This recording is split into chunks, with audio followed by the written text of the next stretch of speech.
068, on our 30-cent text line 0877 871 068. You can email us on air at sunshineradio.ie. Lindsay Dolan with you till 11 o'clock this morning. Now, Callum Best has been in the news recently. He's starting to lose his hair a bit.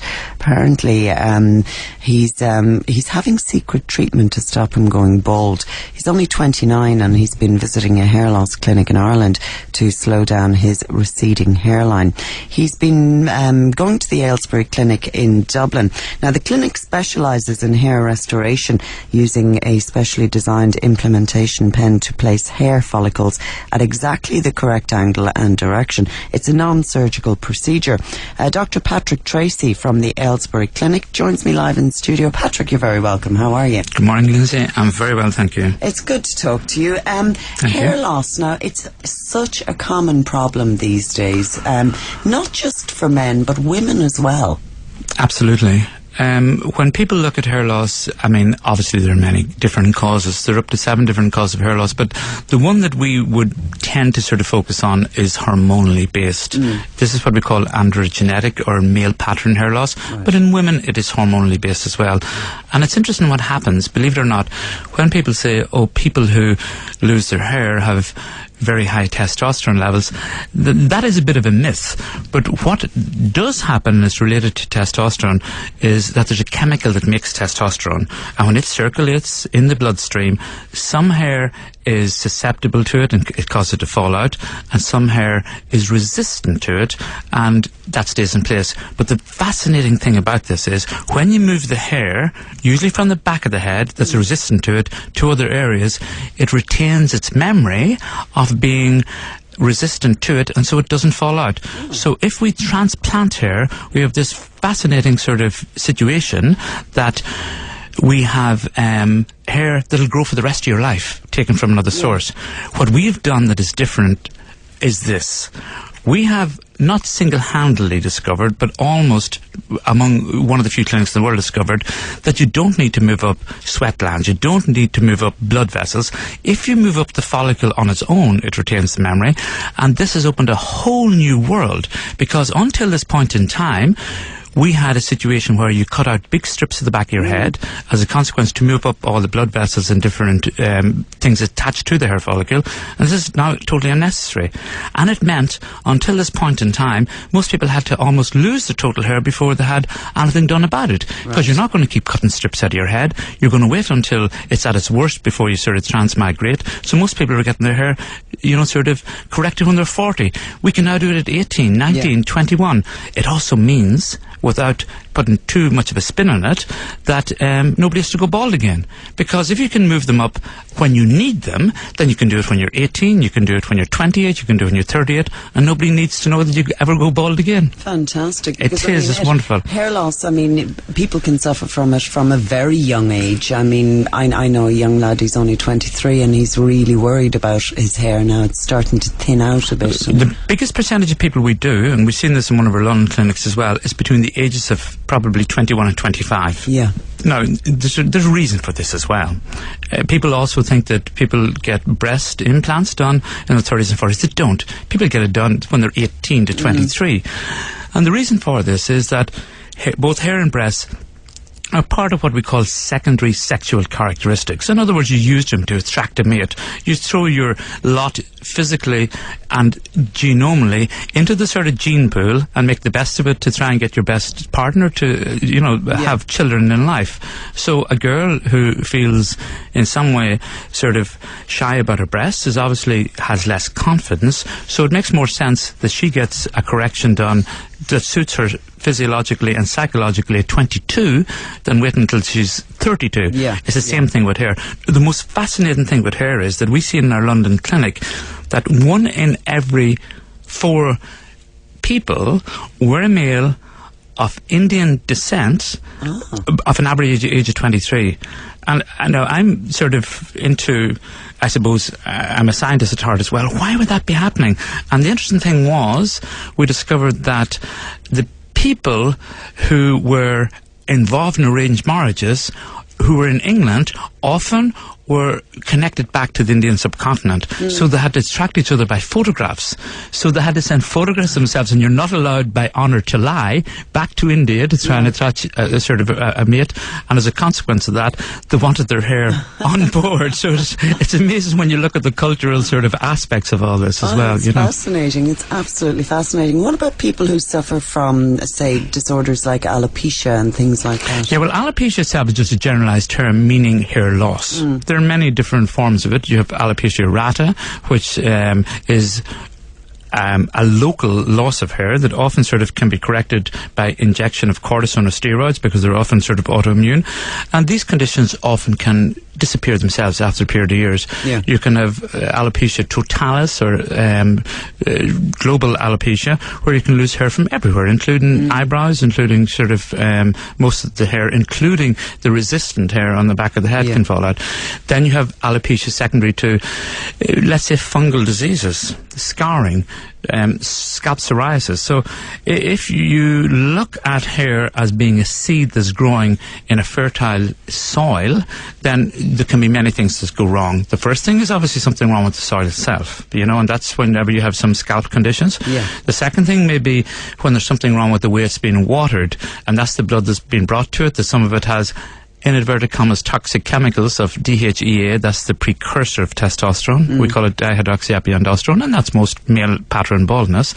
And the most fascinating thing, I suppose, is the fact that when we have male pattern baldness, that this has been known, sort of now for maybe about 30 years. There was a dermatologist in New York that discovered that when he was transplanting skin from one area to another, that it retained its memory of resistance to this chemical. So what we've done in Aylesbury, I suppose, is perfected a little implanter, and this is a patented system where if you've got control of a single follicle, then you've got control of many other things. You've got control of placement, you've got control of direction, and a lot of the older hair that looked like it was coming from a doll's head, where you had this tufted sort of, appearance, that's because 4 or 5 follicles had to be brought up at the one time in a sort of unit that was with blood vessels, everything on board.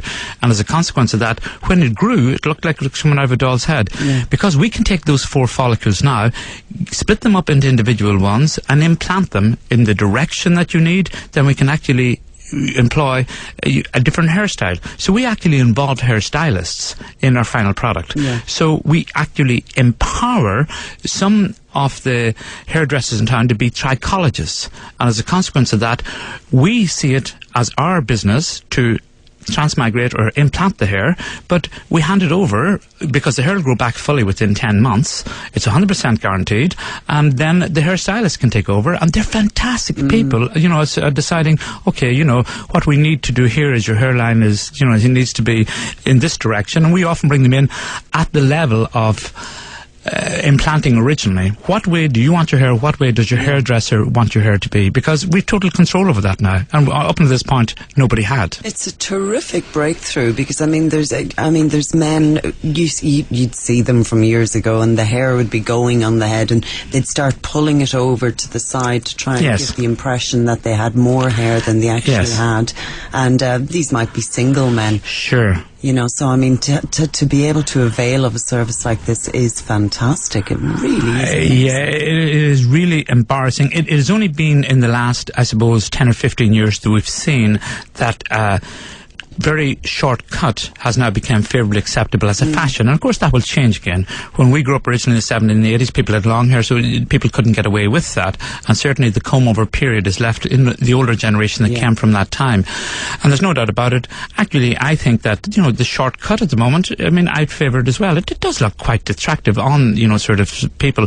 But it means technically that people who have hair loss problems can technically get away with it. Yeah. But I suppose that's because the fashion of the shortcut, which came in a post-militaristic sense, because a lot of people were going, involved in originally the Bosnian Wars because of and the British Army, sort of Afghanistan and all that sense. But this will not last forever, and we know that sort of things go through cyclical processes. Long hair will be back again in fashion at some stage, and we thought we had a regeneration of it there about 4 or 5 years ago, and people were starting to wear sideburns again, and hadn't seen them since the early 70s.